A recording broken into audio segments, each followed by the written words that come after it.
ನೀವು ಸಾವಿರಾರು ಮೈಲಿ ದೂರದಲ್ಲೆಲ್ಲೋ ಕೆಲಸ ಮಾಡ್ತಿರ್ತೀರಾ, ಅಪ್ಪ ಅಮ್ಮಂಗೆ ಫೋನ್ ಮಾಡಿ ಹೇಗಿದ್ದೀರಾ ಅಂದ್ರೆ ತಲೆ ಕೆಡಿಸ್ಕೊಳ್ಬೇಡ ನಾವು ಆರಾಮಾಗಿದ್ದೀವಿ ಅಂತಾರೆ. ಅದು ಸಂಪೂರ್ಣ ಸತ್ಯನ? ನಿಮ್ಮ ಕಂಪನಿ ಕೊಡುವ ಹೆಲ್ತ್ ಇನ್ಶೂರೆನ್ಸು, ಟ್ರಾವೆಲ್ ಇನ್ಶೂರೆನ್ಸು ಇದು ನಿಮ್ಮ ತಂದೆ ತಾಯಿಗೂ ಕವರೇಜ್ ಕೊಡುತ್ತಾ? ಒಂದು ಸಡನ್ ಮೆಡಿಕಲ್ ಎಮರ್ಜೆನ್ಸಿ ನೀವು ಎಷ್ಟೋ ತಿಂಗಳು ಕಷ್ಟಪಟ್ಟು ಕೂಡಿಟ್ಟ ಹಣನ ಒಂದು ಬಿಲ್ನಲ್ಲಿ ಖಾಲಿ ಮಾಡಿಬಿಡುತ್ತೆ.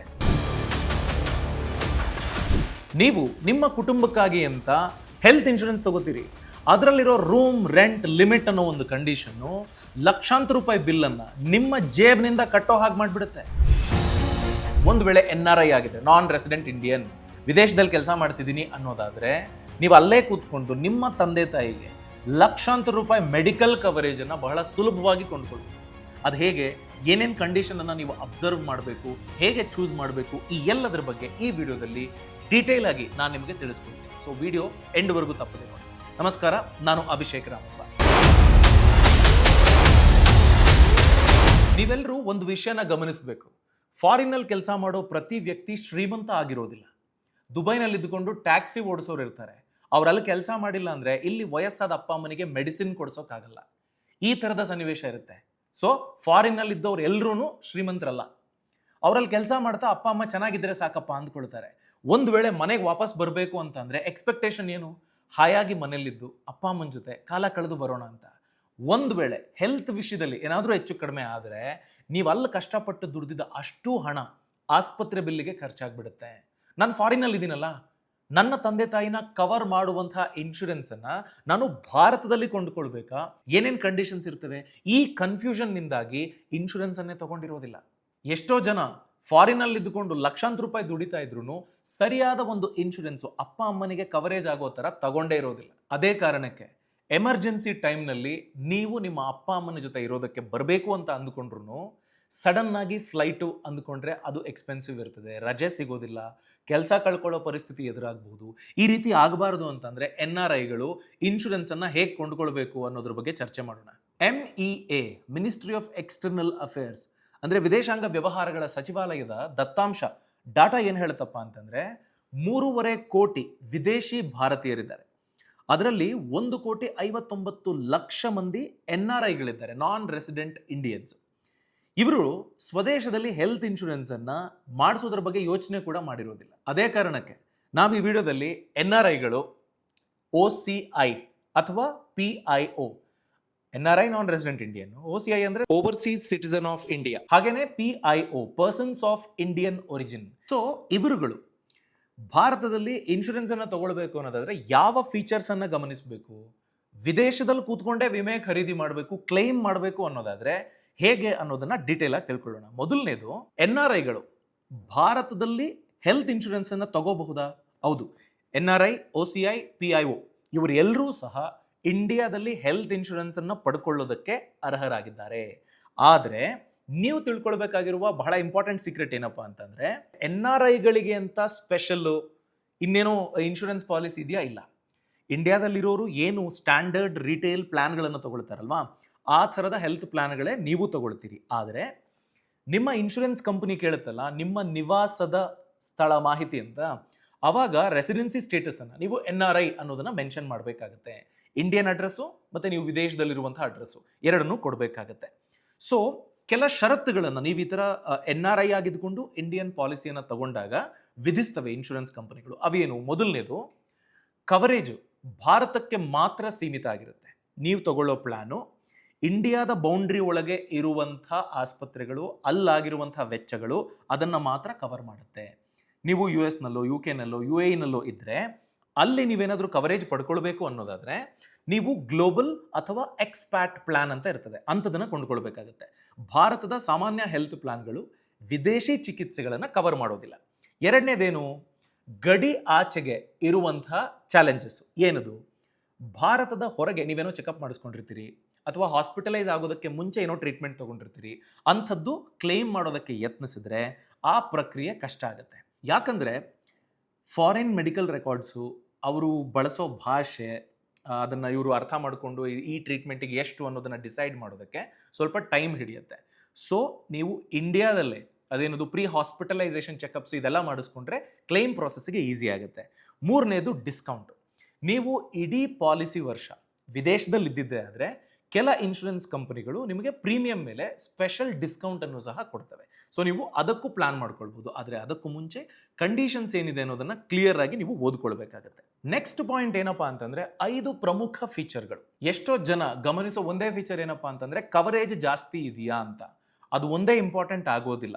ಹಾಗಾಗಿ 5 ಪ್ರಮುಖ ಫೀಚರ್ಗಳ ಬಗ್ಗೆ ನಾನೀಗ ಡಿಸ್ಕಸ್ ಮಾಡ್ತೀನಿ. ಪಾಲಿಸಿ ಫೈನಲೈಸ್ ಮಾಡೋ ಮುಂಚೆ ಇದನ್ನ ಗಮನಿಸಿ. ಮೊದಲನೇದು, ಯಾವುದೇ ತರ ರಿಸ್ಟ್ರಿಕ್ಷನ್ಸ್ ಇರಬಾರದು. ರೂಮ್ ರೆಂಟ್ ಲಿಮಿಟ್ ಮತ್ತು ಕೋ ಪೇಮೆಂಟ್ ಕ್ಲಾಸ್ಗಳ ಬಗ್ಗೆ ನೀವು ಖಚಿತವಾಗಿ ಗಮನಿಸಬೇಕಾಗುತ್ತೆ. ಯಾಕೆ ಹೀಗೆ ಅಂತಂದ್ರೆ, ನೀವು ಸಬ್ ಲಿಮಿಟ್ಗಳನ್ನು ನೋಡ್ಕೊಂಡಿಲ್ಲ ಅನ್ಕೊಳ್ಳಿ, ಕವರೇಜ್ 20 ಲಕ್ಷ ಇರುತ್ತೆ, ಆದರೆ ಹಾರ್ಟ್ ಪ್ರಾಬ್ಲಮ್ ಆದರೆ 2 ಲಕ್ಷ ರೂಪಾಯಿ ಮಾತ್ರ ಅಂತೇನೋ ಒಂದು ರಿಸ್ಟ್ರಿಕ್ಷನ್ ಇರ್ತದೆ. ಆ ಥರ ರಿಸ್ಟ್ರಿಕ್ಷನ್ ಇರೋ ಪಾಲಿಸಿನ ಕೊಂಡುಕೊಳ್ಬೇಡಿ. ಎರಡನೇದು ರೂಮ್ ರೆಂಟ್. ನೀವು ರೂಮ್ ರೆಂಟ್ ಲಿಮಿಟ್ 5,000 ರೂಪಾಯಿ ಇರುತ್ತೆ ಅನ್ಕೊಳ್ಳಿ. 10,000 ರೂಪಾಯಿ ರೂಮ್ ರೆಂಟ್ ಇರುವ ಆಸ್ಪತ್ರೆಗೆ ನೀವು ಹೋದ್ರೆ ನಿಮ್ಮ ಆಸ್ಪತ್ರೆ ಬಿಲ್ಲು 2 ಲಕ್ಷ ಆಗಿದ್ರೆ ರೂಮ್ ರೆಂಟ್ 5,000 ಇತ್ತು, 10,000 ತಗೊಂಡ್ಬಿಟ್ಟಿದ್ದೀರಾ. ಸೊ ಇನ್ಶೂರೆನ್ಸ್ ಕಂಪನಿ ಎಷ್ಟು ಕೊಡಬೇಕು? 50% ಕೊಡಬೇಕು. ನಿಮ್ಮ ಓವರ್ ಆಲ್ ಬಿಲ್ನಲ್ಲೂ ಬರೀ 50% ಕವರೇಜ್ ಕೊಡ್ತಾರೆ. ಇದು ನಿಮ್ಗೆ ಪ್ರಾಬ್ಲಮ್ ಆಗುತ್ತೆ. ರೂಮ್ ರೆಂಟ್ ಒಂದು ವಿಷಯಕ್ಕೋಸ್ಕರ 5,000 ರೂಪಾಯಿಗೋಸ್ಕರ ಲಕ್ಷಾಂತರ ರೂಪಾಯಿ ಲಾಸ್ ಮಾಡ್ಕೊಂಡಂಗಾಗುತ್ತೆ. ಇನ್ನೊಂದು ಕೋ ಪೇಮೆಂಟ್ ಕ್ಲಾಸ್. ಅಂದ್ರೆ ಪ್ರೀಮಿಯಂ ಕಮ್ಮಿ ಇರುತ್ತೆ. ಕೋ ಪೇಮೆಂಟ್ ಕ್ಲಾಸ್ ಇರುವಂತಹ ಪಾಲಿಸಿಗಳು 20% ಕೋ ಪೇಮೆಂಟ್ ಅಂದ್ಕೊಳ್ಳಿ. ಅದರ ಅರ್ಥ 100 ರೂಪಾಯಿ ಬಿಲ್ ಆದರೆ 20 ರೂಪಾಯಿ ನಿಮ್ಮ ಪಾಕೆಟ್ ಇಂದ ಕೊಡ್ತೀರಾ ಅಂತ. ಅದ್ಯಾಕೆ ಹಂಗೆ ಒಪ್ಕೊಳ್ತೀರಿ? 1 ಲಕ್ಷ ಆದರೆ 20,000 ನೀವು ಕಟ್ತೀರಿ ಅಂತ. ಆ ಥರದ ಪಾಲಿಸಿಯನ್ನ ನೀವು ಸೆಲೆಕ್ಟ್ ಮಾಡ್ಕೊಳ್ಬಾರ್ದು. ಎರಡನೇದು ವೇಟಿಂಗ್ ಪೀರಿಯಡ್. ಫ್ಲೆಕ್ಸಿಬಿಲಿಟಿ ಇರುವಂತಹ ವೇಟಿಂಗ್ ಪೀರಿಯಡ್ ನಿಯಮಗಳನ್ನ ನೀವು ಸೆಲೆಕ್ಟ್ ಮಾಡ್ಕೊಳ್ಬೇಕಾಗತ್ತೆ. ಯಾಕೆ ಅಂತಂದ್ರೆ, ರೂಲ್ಸ್ ಪ್ರಕಾರ ಒಂದ್ ವೇಳೆ ನಿಮಗೆ ಡಯಾಬಿಟೀಸ್, BP ತರದ ಕಂಡೀಷನ್ಸ್ಗಳು ಆಲ್ರೆಡಿ ಇದ್ರೆ, ಪಾಲಿಸಿ ಕೊಂಡ್ಕೊಳ್ಳೋದಕ್ಕೆ ಮುಂಚೆ ಇದ್ರೆ, ಪ್ರೀ ಎಕ್ಸಿಸ್ಟಿಂಗ್ ಡಿಸೀಸ್ಗಳಾಗಿರೋ ಕಾರಣಕ್ಕಾಗಿ ನೀವು 36 ತಿಂಗಳುಗಳ ಕಾಲ ವೆಯ್ಟ್ ಮಾಡಬೇಕಾಗುತ್ತೆ ಪಾಲಿಸಿ ತಗೊಂಡು. ಅದಾದ ನಂತರನೇ ನೀವು ತಗೊಳ್ಳೋ ಟ್ರೀಟ್ಮೆಂಟಿಗೆ ಆ ಪಾಲಿಸಿ ಕವರೇಜ್ನ ಕೊಡುತ್ತೆ. ಆದರೆ ಇತ್ತೀಚಿನ ಪ್ಲಾನ್ಗಳಲ್ಲಿ ಸ್ವಲ್ಪ ಹೆಚ್ಚುವರಿ ಪ್ರೀಮಿಯಂ ನೀವು ಪೇ ಮಾಡಿದ್ದೇ ಆದರೆ 12 ತಿಂಗಳು, 24 ತಿಂಗಳುಗಳಲ್ಲೂ ಸಹ ಪ್ರೀ ಎಕ್ಸಿಸ್ಟಿಂಗ್ ಡಿಸೀಸ್ಗಳಿಗೆ ಟ್ರೀಟ್ಮೆಂಟ್ ತಗೊಳ್ಳುವಂತಹ ಕ್ಲಾಸ್ಗಳು ಇರುವ ಪಾಲಿಸಿಗಳು ಸಿಗ್ತವೆ.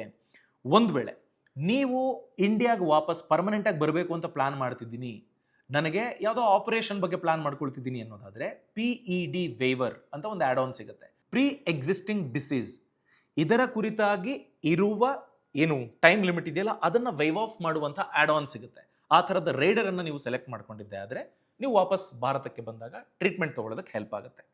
ಮೂರನೇದು, ಸಫಿಷಿಯಂಟ್ ಸಮ್ ಇನ್ಶೋರ್ಡ್.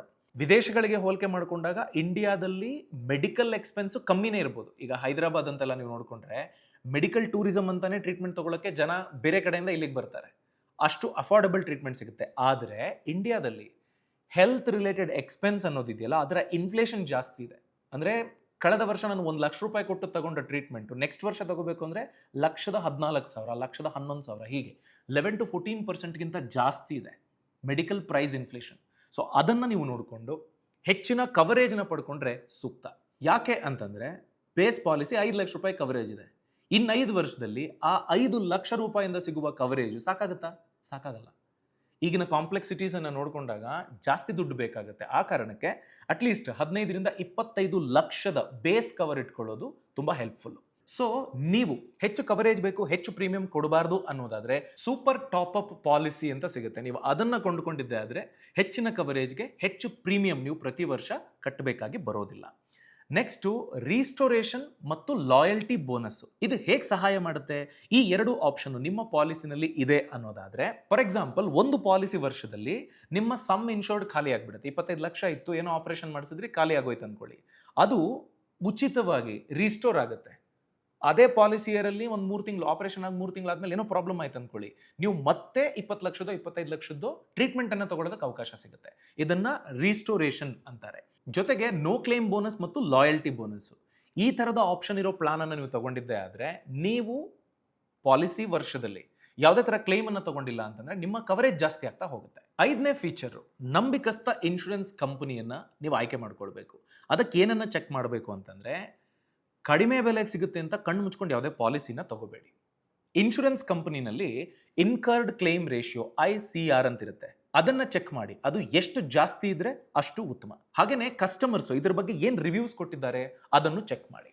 ಮತ್ತು ನಿಮ್ಮ ಫ್ಯಾಮಿಲಿಯವರು ಇದರ ಟ್ರೀಟ್ಮೆಂಟನ್ನು ತಗೊಳ್ತಾರೆ ಅನ್ನೋದಾದರೆ ನಿಮ್ಮ ಲೊಕ್ಯಾಲಿಟಿನಲ್ಲಿ ಈ ಕಂಪನಿಯಿಂದ ಟೈಅಪ್ ಆಗಿರುವಂತಹ ಆಸ್ಪತ್ರೆಗಳ ಸಂಖ್ಯೆ ಹೆಚ್ಚಿದೆಯಾ ಅದನ್ನು ಕ್ರಾಸ್ ಚೆಕ್ ಮಾಡ್ಕೊಳ್ಳಿ. ಇತ್ತೀಚೆಗೆ ಕೆಲವು ಪ್ಲಾನ್ಗಳಲ್ಲಿ ಅಂದರೆ ನಿಮಗೆ ಆ ಎಲಿಜಿಬಿಲಿಟಿ ಇದ್ದಿದ್ದೇ ಆದರೆ ಆ್ಯಪ್ನಲ್ಲೇನೆ SOS ಬಟನ್ ಫೀಚರ್ ಅಂತ ಕೊಡ್ತಾರೆ. ನೀವು ಎಲ್ಲ ಫಾರಿನಲ್ಲಿ ಇದ್ದೀರಿ, ಈ SOS ಬಟನ್ ಫೀಚರನ್ನು ಬಳಸಿದ್ದೆ ಆದರೆ ನಿಮಗೂ ಅಪ್ಡೇಟ್ಸು ರಿಯಲ್ ಟೈಮಲ್ಲಿ ಸಿಕ್ಬಿಡ್ತದೆ.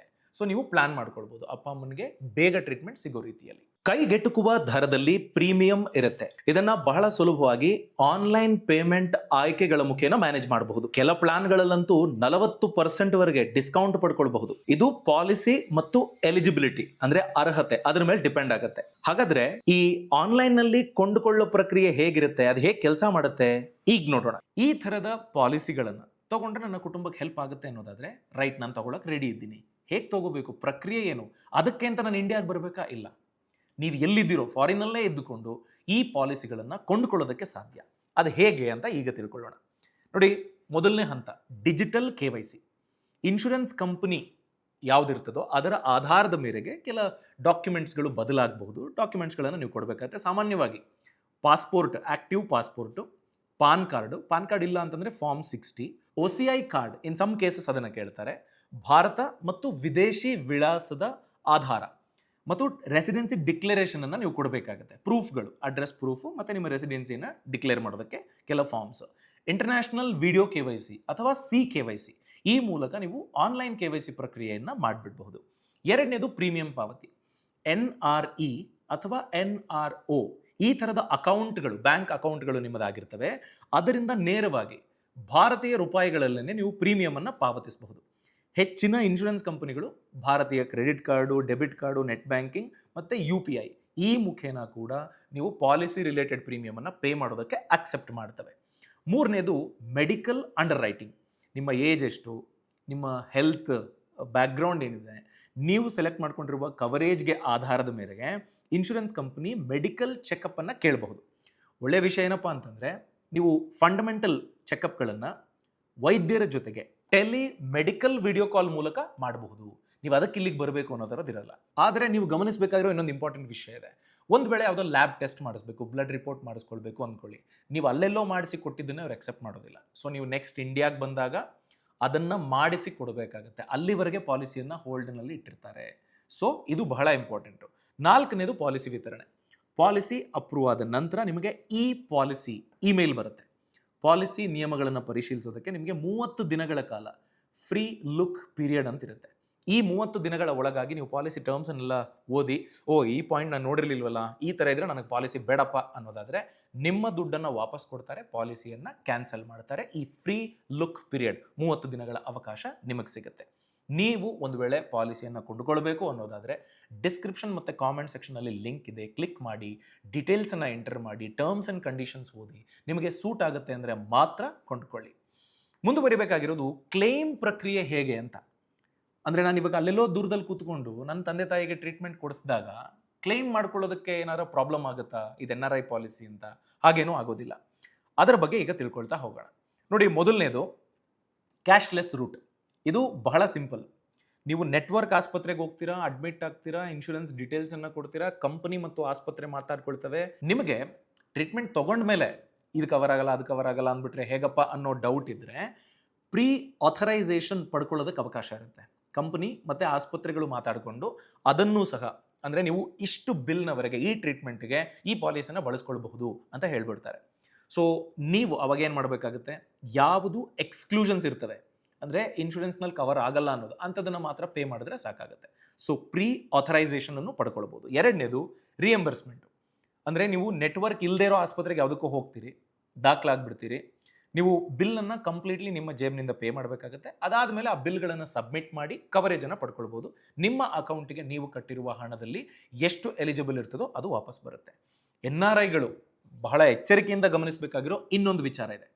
ಅದೇನಪ್ಪ ಅಂತಂದರೆ, ನೀವು ವಿದೇಶದಲ್ಲಿರಬೇಕಾದ್ರೆ ಏನಾದರೂ ಹೆಲ್ತ್ ರಿಲೇಟೆಡ್ ಚಿಕಿತ್ಸೆಯನ್ನು ಪಡ್ಕೊಳ್ತಿದ್ದೀರಿ, ಟ್ರೀಟ್ಮೆಂಟ್ ಪಡ್ಕೊಳ್ತಿದ್ದೀರಿ, ಟೆಸ್ಟ್ಗಳನ್ನು ಮಾಡಿಸ್ತಿದ್ದೀರಿ ಅನ್ನೋದಾದರೆ ಅದರ ಬಗ್ಗೆ ಇನ್ಶೂರೆನ್ಸ್ ಕಂಪನಿಗೆ ತಪ್ಪದೆ ನೀವು ಮಾಹಿತಿ, ಪ್ರೂಫು ಇದನ್ನೆಲ್ಲ ಕೊಡಬೇಕಾಗುತ್ತೆ. ಸಾಧ್ಯ ಆದರೆ ಅವ್ರ ಹತ್ರ ಪರ್ಮಿಷನ್ ತೊಗೊಂಡು ಮಾಡಿಸ್ಬಿಡೋದು ಒಳ್ಳೆಯದು.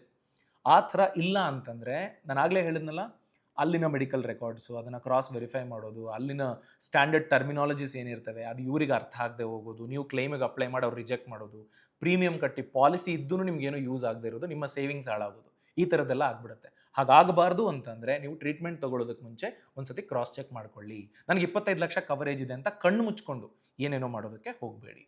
ಇಲ್ಲ, ನೀವು ಪಾಲಿಸಿ ತೊಗೊಳ್ಳೋಕೆ ಮುಂಚೆನೇ ಈ ಥರದ ಕಂಡೀಷನ್ಸ್ನ ಬಗ್ಗೆ ಕ್ಲಾರಿಟಿ ತೊಗೊಂಡು ಪಾಲಿಸಿಯನ್ನು ಫೈನಲೈಸ್ ಮಾಡ್ಕೊಳ್ಳಿ. ಸೊ ಲಾಸ್ಟ್ಲಿ ಏನಪ್ಪ ಅಂತಂದರೆ, ನಾನೆಲ್ಲೋ ಕೂತ್ಕೊಂಡು ವಿದೇಶದಲ್ಲಿ ನನ್ನ ತಂದೆ ತಾಯಿಗೆ ಪಾಲಿಸಿ ತೊಗೋಬೋದಾ? ಖಂಡಿತ ತೊಗೋಬಹುದು. ಅದರಲ್ಲಿ ಯಾವುದೇ ಥರದ ರೆಸ್ಟ್ರಿಕ್ಷನ್ ಇಲ್ಲ. ಸರಿಯಾದ ಪ್ಲ್ಯಾನ್ ಆಯ್ಕೆ ಮಾಡ್ಕೊಳ್ಳೋದ್ರಿಂದ ಎಮರ್ಜೆನ್ಸಿ ಸಿಚುವೇಶನ್ಗೆ ಹೆಲ್ಪ್ ಆಗುತ್ತೆ. ಆ ಸರಿಯಾದ ಪ್ಲ್ಯಾನ್ಗೆ ಏನೆಲ್ಲ ಮೆಟ್ರಿಕ್ಸನ್ನು ನೋಡಬೇಕು ನಾನು ಈ ವಿಡಿಯೋದಲ್ಲಿ ಹೇಳಿದ್ದೀನಿ, ಅದನ್ನು ನೋಟ್ ಮಾಡಿಕೊಂಡು ದಯವಿಟ್ಟು ಮಾತಾಡಿ.